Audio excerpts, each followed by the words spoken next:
Okay, you guys, what is up? The King of Lightning is here today to do Hunter x Hunter 2011, episode 117 review. That is 117. Now, this week's episode of Hunter x Hunter, right, first of all, the episode will be in the description box below on Crunchyroll.com. And if you cannot view it on Crunchyroll.com, then simply go on your favorite search engine, Google, Bing, Yahoo, whatever you use, and type in Hunter x Hunter 2011, episode 117. It'll be right there for you. I promise you. I promise you. Also, in the description box below is your Thunderstone. You will evolve from a Pikachu to a Raichu. What does that mean? That means Patreon.com. Go. Now, we already have a lot of people there, which is fantastic. You know, some cats have, actually hopped in, which is all the more better, because that means better high-end prizes. That means, or gifts, whatever you want to call them.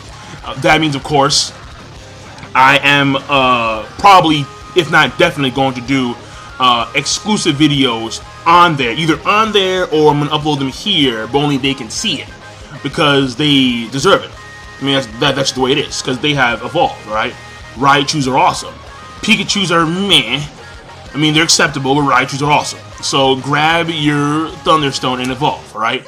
And that's also going to be in the description box down below. Sign up if you want to join. And, it's going to be a good experience. We're making it work. Slowly but surely, out of the thousands, we are making this work. Good. Very good.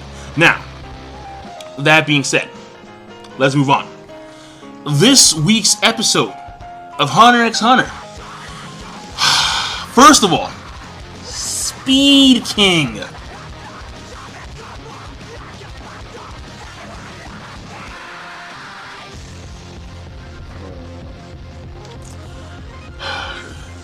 Chiju. My boy, my man, Speed Kingy. Taken out. Alright? Taken out by Silver Zoldyck. I mean, this guy, he came down like he was a falcon. He pulled the Captain Falcon. Falco! Yeah! Punch! And it was over. It was that easy. It was that quick. And honestly, it hurts, bro. It hurts, man. It hurts real deep. It hurts something real fierce. Because the problem I have is that when you take a look at all the Chimera Ants that we followed, once the Queen died, alright? We followed a few of the Chimera Ants, the squadron leaders. But we didn't really follow the Bull guy. We only followed Zaza up until, when the Phantom Troop hop in there and do their business. We follow Colt for a period of time, but then he goes off and does something. We follow Ramon for a few episodes, then he gets killed by Killua. So out of all, we didn't even get to see my boy, the Gator. My boy, the Gator, the same dude's like, yeah, I'm gonna fuck everything. I'm like, where is he? Well, no, they can't show him, obviously, because, what he's doing is rated MA, alright? Mature audience only, okay? Like, what this guy, he's doing, it has to be censored completely, alright? Because what he's sticking his utensil in is unheard of. But he doesn't care. I mean, that's just the way he operates, alright? So, it is what it is, to each his own. But, out of all the squadron leaders that we actually followed, the one we followed the most is Chiju.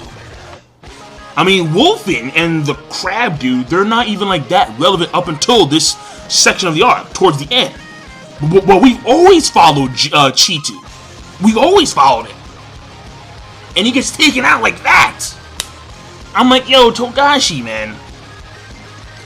Yo, like, I was mad. Is the word grimy appropriate? Should I use the word grimy? I don't know. But it was a dick move. It really was. It was a dick move. Now, again, it does showcase that in this particular series, in this Dark Shonen, Hunter x Hunter, people, you may love them. Like people like Pokol and Ponzu, and you may think them, you may find them, good characters. You enjoy what they do whenever they're shown, and then he'll just kill them on the spot. He won't give a damn. Oh, okay, well, you're no longer relevant to the story at hand. Off goes your head. And it's like, bro, Like whoa. Like where's the guillotine? Just like he has a bunch of characters like lined up for the guillotine, and he just straight cuts heads all day long. Like it's old school France, like real old school France. So, I mean, you know, rest in peace, Speed King. Never got to see his new net power, but at this point in time, irrelevant because, you know, Zeno Silva Zoldyck said, nah, you ain't touching my pops. It ain't going down like that, alright? So, that's the first thing I gotta say, alright?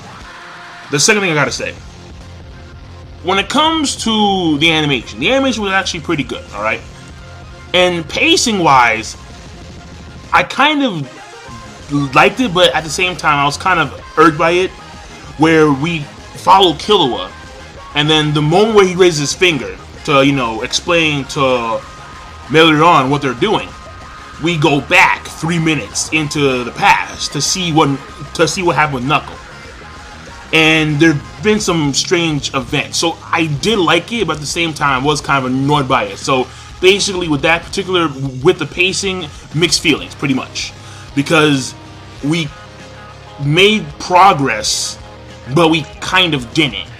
Because we backpedaled. Because we went back to the past.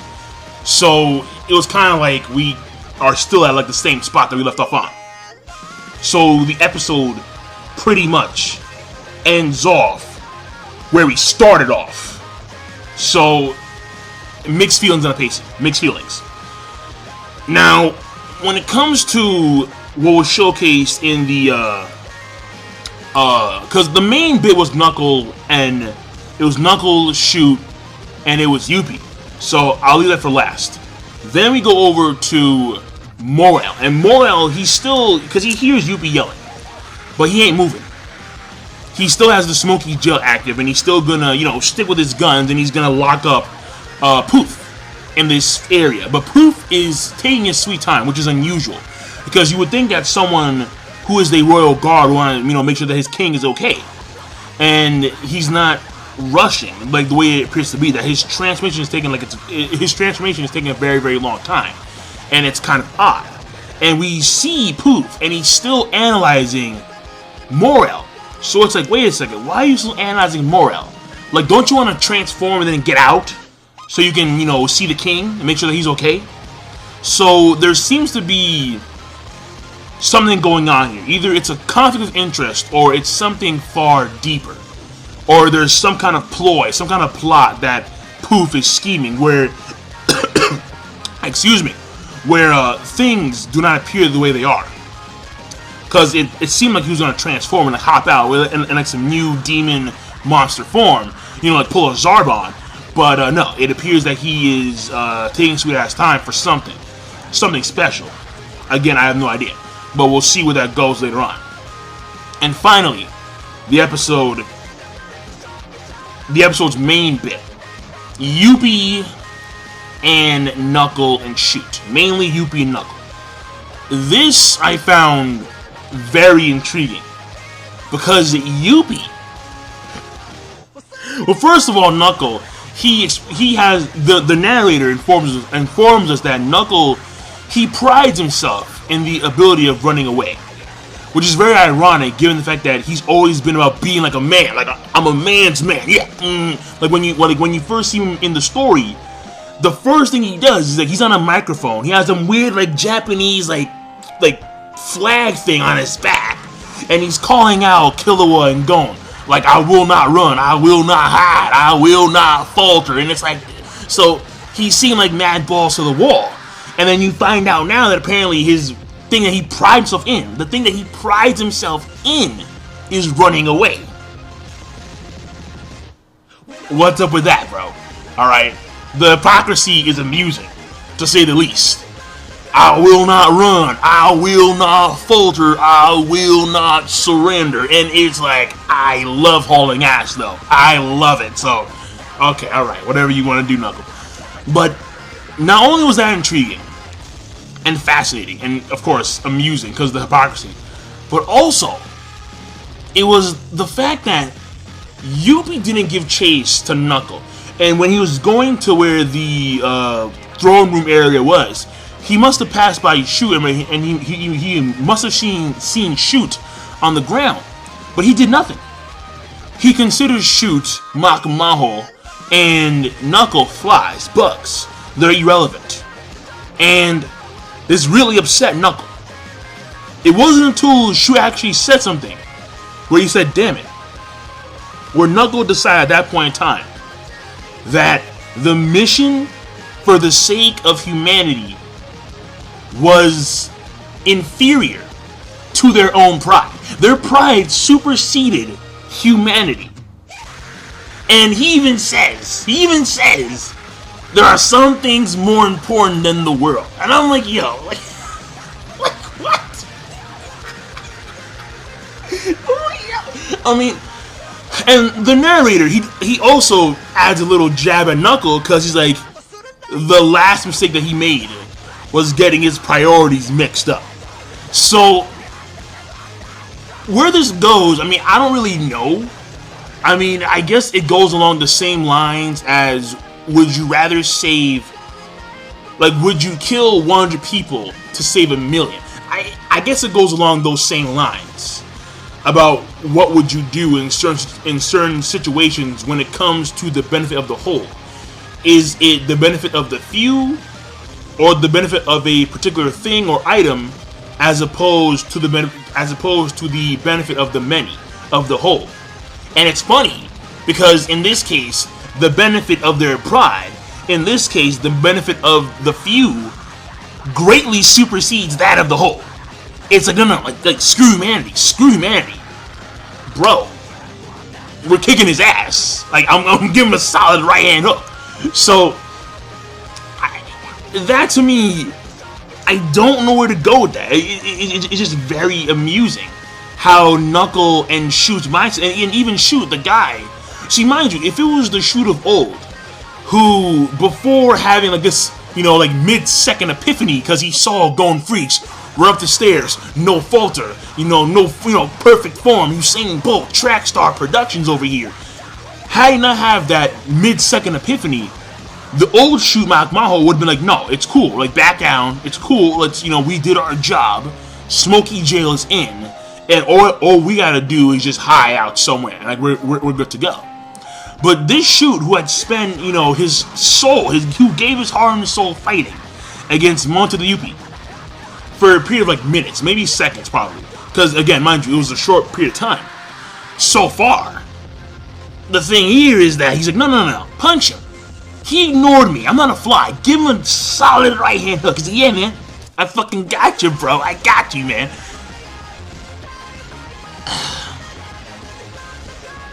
I don't know the go to that. I have no idea. So, what I'm going to say here, is that it's fascinating. It really is a very fascinating, intriguing concept, alright? Because normally it's a question that it's not easy to answer. It really isn't. But in this particular scenario, they answered it like that. Like it was, fuck humanity, a pride. Screw humanity, pride, alright? Everything else is beneath our pride. So, I mean, is it kind of egotistical? I suppose so, given the nature of their mission, given the nature of the lives at stake. I mean, if they fail, the people outside, the 5 million fuckers outside, like 1% are gonna live, and the rest are gonna die because of the whole culling process if they fail. But they don't care.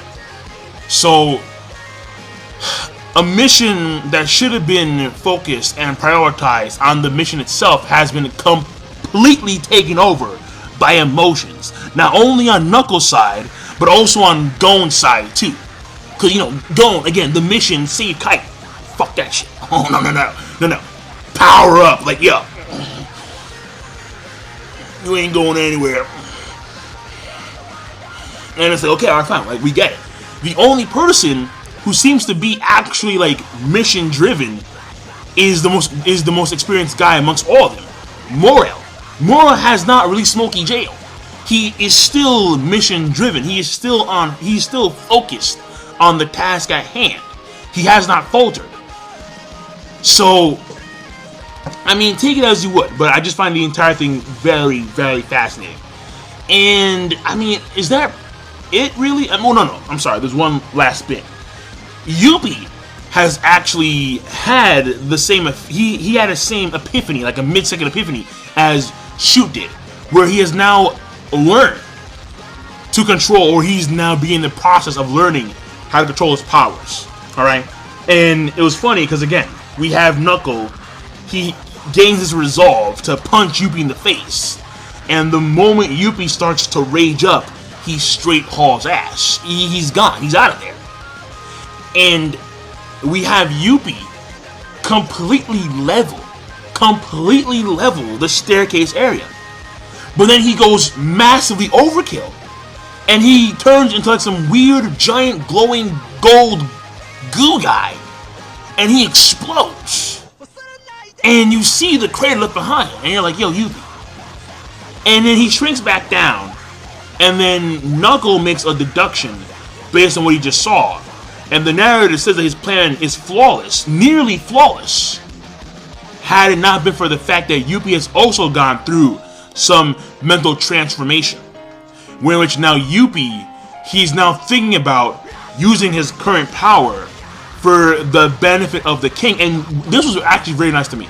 You see, in Yuppie's case, like when you see him and he has the Japanese kanji, selfishness, and you see like half his body is the magical beast side, the other half is the chimera ant side. Like you actually see like the antenna, you see like the three limbs, and it looks like an actual giant ant. And he's thinking about solely the king and only the king, and what his powers can be done for the king. Retain the ant mentality, just how Neferpitu, once the king actually showed her emotions, she was focusing solely on the task of healing Komugi, someone who is important to someone who's important to her, pretty much. So it's a very nice, contrast here, because Yuppie is having a second epiphany, pretty much, which after he exploded, he realized what he had to do. So we may not see the out of control rage monster anymore, like we saw before. We may see now a more controlled, a more honed Yuppie when it comes to his combat prowess, because that's the way it seems to be going.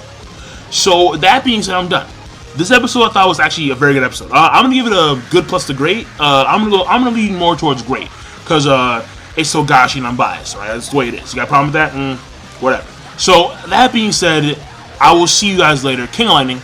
Be sure to, of course, rate the video, comment, and subscribe as always. Peace. Have a nice day.